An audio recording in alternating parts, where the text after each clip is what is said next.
Samantala, kung titignan po ang datos ng mga estudyante noong isang taon, marami pa rin mga estudyante ang sa pampublikong paaralan nag-enroll. Sa Calabarzon naman, may pinakamaraming bilang ng mga estudyante, mapa-public school man o private school. Narito po ang report.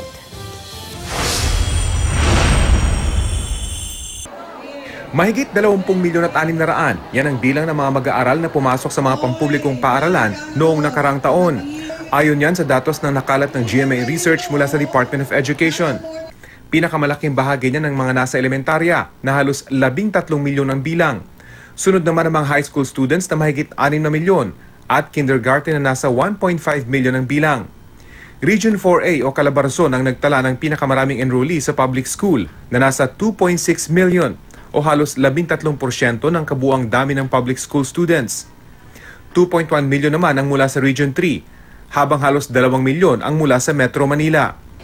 Ang 10 elementary schools na may pinakamaraming estudyante dito sa Metro Manila matatagpuan sa Quezon City at sa mga syudad ng Taguig, Caloocan, Las Piñas, Maynila, Parañaque at Pasig. Nangunguna riyan ang CAA Elementary School Main sa Las Piñas City na may halos 11,000 enrollees. Sunod naman dyan ang Nagpayong Elementary School sa Pasig City na may mahigit 10,000 mag-aaral. At Enlisted Men's Signal Village Elementary School sa Taguig City na may mahigit 9,000 estudyante. Ang mga pumasok naman sa private school sa buong bansa nasa 2.7 milyon noong nakalipas na school year. Karamihan din galing sa Region 4A at sinundan ng Metro Manila. Rafi Tima, GMA News.